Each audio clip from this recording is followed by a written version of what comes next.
What's happening, gang? It's your boy Retro back again with another reaction video. Yeah.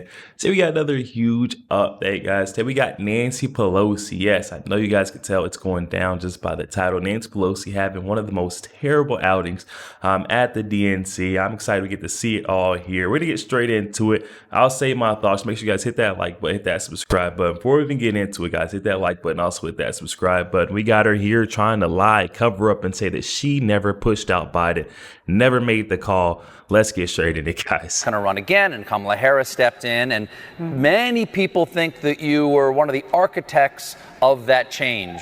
Does that bother you? Does that idea bother you that people think that about you? Well, I think the president made his own decision, and they should respect him for that. Okay. But you did call him. But it's true, you did call him and urge him to think seriously about it, right? I didn't have a call with him, no. You did not have a call with him.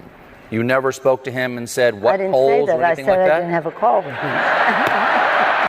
Oh my goodness, guys, listen to her. I mean, the non-admittance right here, but she seems so guilty. I mean, the way she's trying to twist the words, like, yeah, I never made a call. I never said I didn't speak with him, but never had a call with him about it, guys. Come on, Nancy, just admit you were behind this.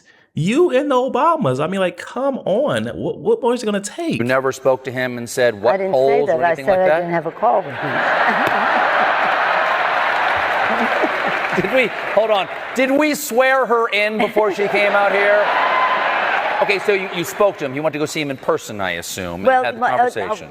Let me just say this. I'm not asking you to tell me what he said. I'm just curious, was that a difficult conversation? Wouldn't that be your next question? If I were allowed to ask it. Let's just say this. What's really important about what happened is what comes next. Guys, and what comes next, you heard a little bit of it, but things get better. Not only is Nancy not admitting to the fact that she pushed Biden out and looking so guilty doing it, but there's anti-Israel protesters in the crowd that interrupt her. She's barely able to get a word out otherwise. We're going to get straight into that one so you guys can see what's going on. I mean, Nancy, just look at her. This is, it's so funny to see her scramble. I'm not asking you to tell me what he said. I'm just curious, was that a difficult conversation? Wouldn't that be your next question? If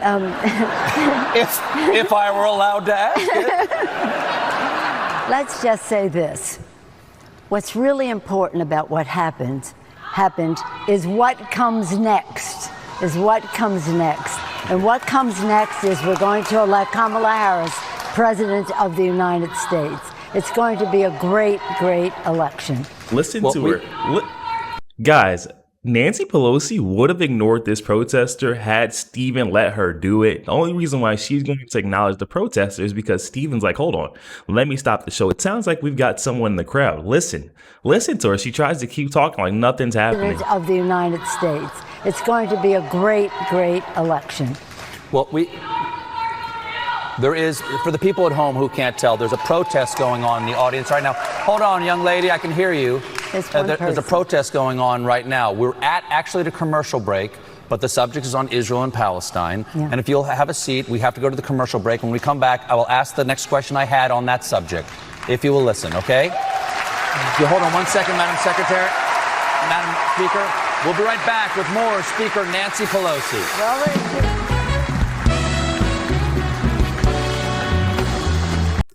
Uh-oh, guys. And then it gets juicier, guys. It does not stop here. Another clip. Nancy absolutely trying to, trying to fend for her life at this point, guys. It just gets nasty. Listen to her.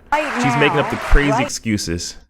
Right now, we just got word earlier today, that Israel had agreed to the ceasefire agreement. We're hoping that Hamas will too. But it takes me to the point of... Guys, she'll say anything at this point. She's just trying to pander to the crowd so that she could get them to stop protesting live. She's not able to get out her talking points, her agenda. Listen to her, guys. Warmonger, not Nancy Pelosi. Listen to her. Agreement. We're hoping that Hamas will too. But it takes me to the point of saying to you, war has no role in a civilized society. This is not, we have to learn more about trust and peace and learning about each other rather than to have conflict resolved by war.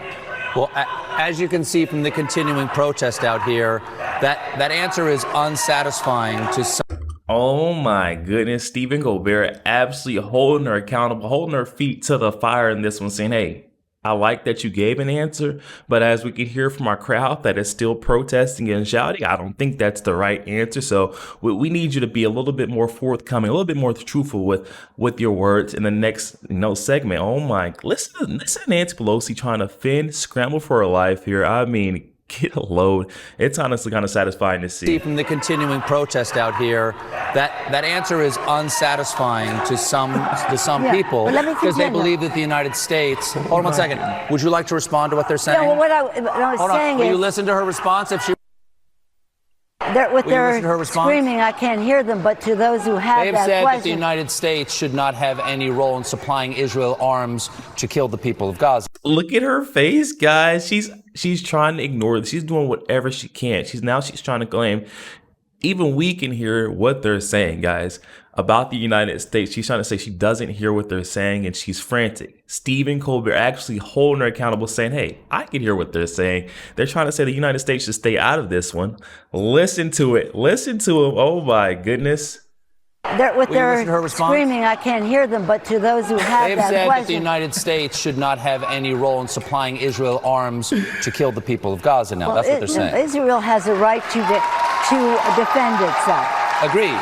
And the hostages should be returned. And the hostages should be returned. But the other part of it is that has been so major for all of us for many years is that there must be a two-state solution.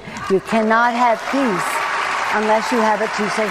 Israel, a secure Jewish democratic state in the region, and the Palestinians having their own secure country there as well. Unless you have a two-state solution, we'll not have a resolution of this. And that is a time of opposition. Please don't interrupt my guests. Yeah. So, Madam Secretary, Madam Speaker, we're a live show, so we have to go at this point. Please come again. We can continue the conversation about your book. But I have to say, isn't it great to be in Chicago? Oh my goodness. Guys, I can't quit cringing throughout this Nancy Pelosi cringe fest that we're watching. I mean, she just makes you uncomfortable. She's so tight and tense because she does nothing but lie. That's why you feel so uncomfortable when she speaks, because she's so tight. Like, listen to her, the tenseness. Aren't we so great or happy to be in Chicago? Get out of here, Nancy. That's so generic after what just happened. Oh my goodness.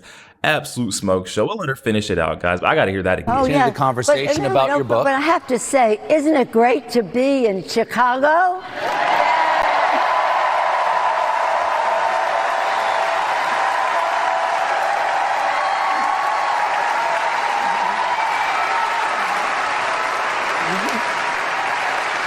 Wasn't the governor wonderful today?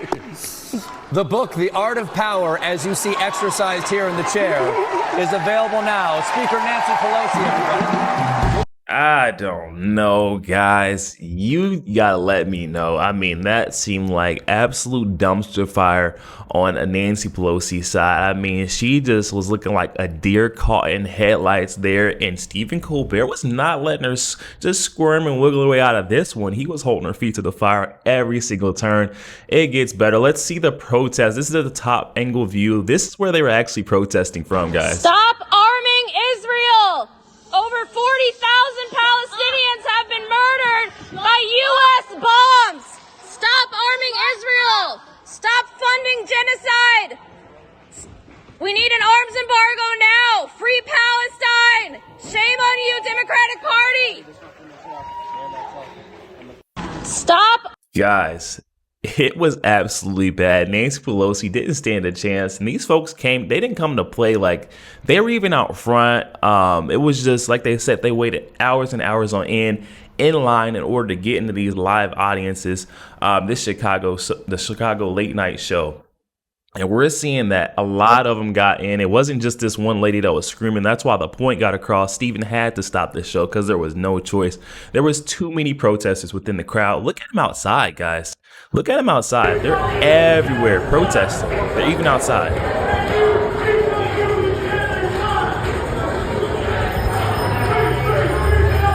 I mean, guys, they did not come to play. They were going to get their point across. Nancy Pelosi thought she was going to wiggle her way out of this one, but clearly we can see that was not the case here. Look at her.